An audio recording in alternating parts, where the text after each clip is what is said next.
Hi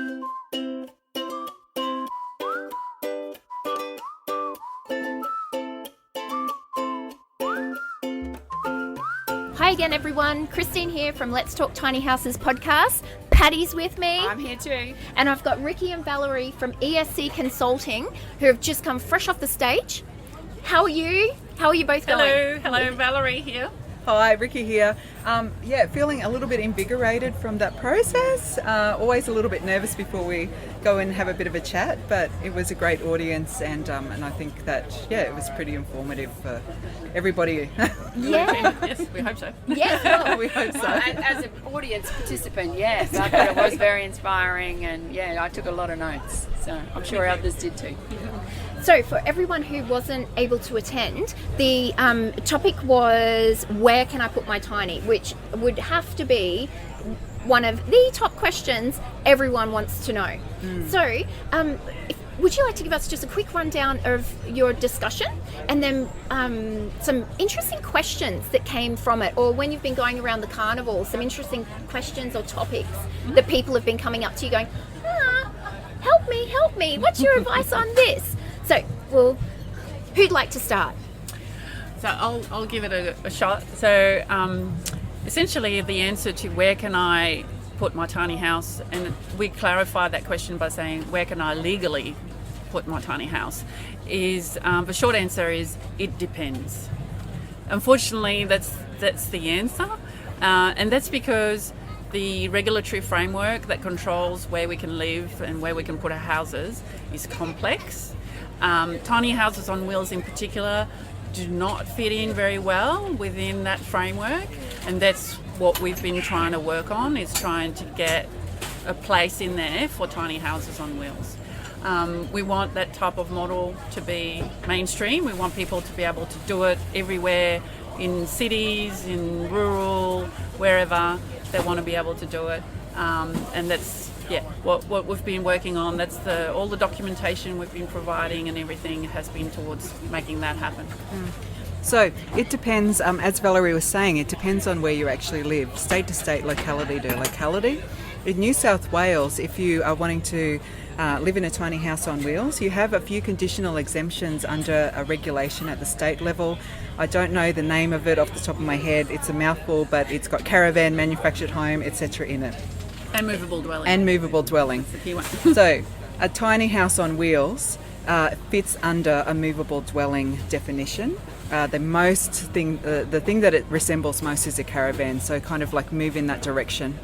If you go to section 77 under those regulations, they'll talk about some conditional exemptions for living in a movable dwelling on property that's located outside of a caravan park.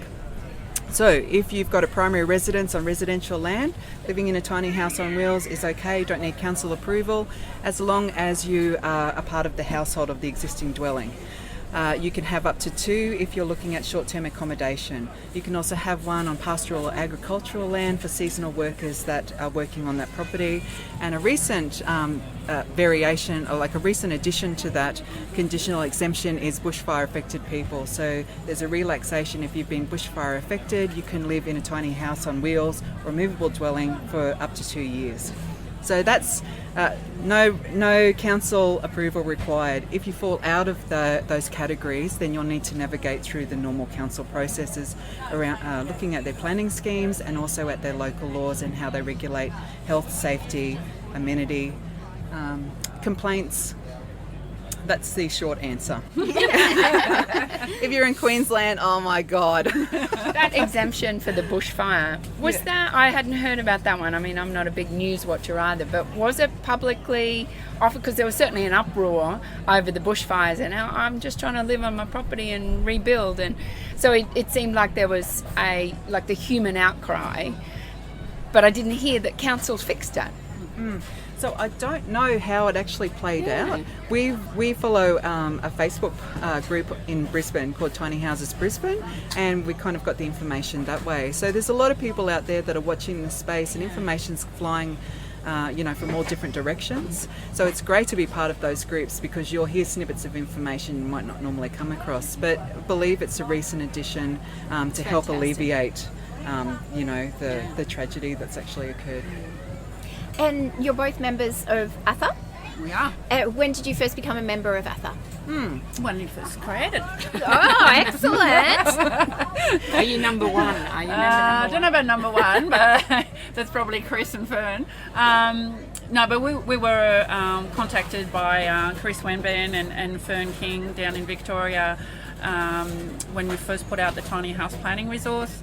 We were in touch with them for quite a bit, and then they decided to create the association, and we said, yeah, we participate and help, and we're on we were on the planning committee. We had to step out for a little bit, but we're in there. We're helping them out. And how long have you both known each other? Oh, it's a while now. We worked together previously in a private planning firm. We also work in the environmental space, so we assist developers with development applications that might have an environmental component to that. So we worked in that team in that space, and then we kind of separated, moved to different consultancies, came back together and said, why don't we start a partnership and form our own business, and let's look at the key areas that we feel passionate about, and that's environment, sustainability and community. So that's what ESC stands for. Just moving back to the ATHA question, Valerie put a hand up to head the Queensland chapter initially, and now that baton's been passed across to Mel Sparkles, who is more than adequate for the task. So there's a good group of people. We're so excited to see it forming up around Australia, and all of the amazing work that's being done on behalf of other people that are interested. They don't have the time to do it, so it's just fantastic, and we totally endorse becoming a member of ATHA. At the talk that you had, you said there were some free resources that you're available. Obviously the decision tree and the other plan that you... What's your website address? Okay, pretty straightforward. www.escconsulting.com.au. Go to our community page. We've also got like a tab for tiny house resources. Any resource that we have on there is open source. Anyone can download it. We also believe that ATHA has those resources on their website as well. We had a PowerPoint presentation that we prepared today. Unfortunately, we weren't able to show it because of technical issues. We'll throw that up as well. Oh, fabulous. Fabulous. So it's been such a great turnout for the carnival. What are some interesting questions that might have been brought your way through the carnival that usually it's like, oh, this is a new question. I don't usually get this one. So the carnival's been amazing. The turnout here, the crowd, the number of crowds, the number of tiny houses on display. It's fantastic, and the international celebrities that have come to talk as well. It's been wonderful. Probably one of the more quirky questions, I guess. The topic that we kind of talk to is pretty dry, so it's not a funny one, but it is related to bushfire. It's related to being able to... It was a couple who actually just want to live in a tiny house on wheels for the flexibility, for the minimalist lifestyle, the sustainable lifestyle. But they can't do it in Sydney. It's too expensive to buy a block of land. They would like to go to the Blue Mountains, buy, somewhere with a bit of bush. But so one, they can't just do that with a tiny house on wheels, so they get really frustrated with that. And then the whole bushfire thing is, meeting the requirements from councils around that. But then having the conflict of having to remove, trees to create a bushfire buffer and that sort of stuff. So it's a real conundrum, like the whole bushfire thing. I prepare bushfire management plans and do bushfire hazard assessments, and it's such a minefield. Again, councils are very risk averse. They take a really hard line on that sort of thing.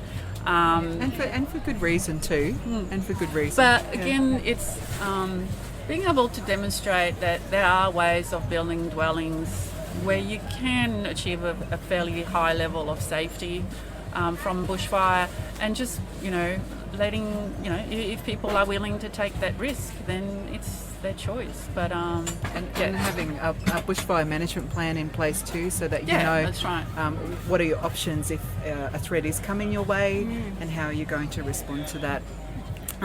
Which you need to have if you're in those zones with a conventional dwelling as well. That's right. I think that's one thing that's been very much highlighted with the bushfires, that you need one. It's almost like knowing how to get out of your house. Well, that's what I was just thinking. It's not just on a mobile dwelling. This is just everywhere. Yeah.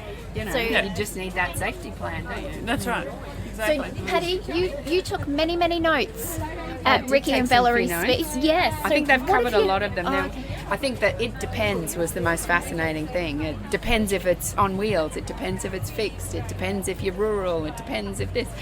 There's a lot of it depends. And I think it's up to people to do their due diligence, as you said, and figure out what local zoning and what's allowed. There's a lot of research still to happen, but there's a lot of good resources that you've certainly put online and put up there for everybody. So we thank you for your efforts. Thank you. But, probably the key message for me is that people shouldn't be afraid to go and talk to the councils. Yeah.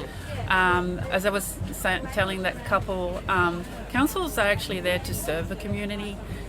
If they don't know what the community wants, if they don't hear about what people want to do with tiny houses, then nothing's going to change, right? So if we want to make tiny houses mainstream, go and talk to your council.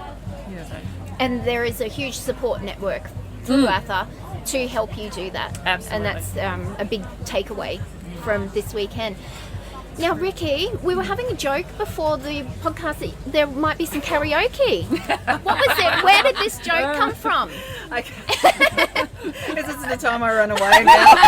Oh, no. No one is going to want to listen to this. No, that's not going to happen. You're teasing. La, la, la, la. Oh, fabulous. Okay, well, thank you, Valerie and Rikki, for giving us your time.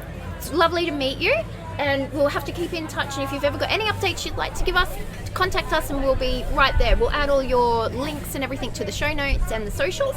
So we might get a song out of you next time. So thanks, everyone, and we'll sign off for now. Thank you, and thank you, Atha.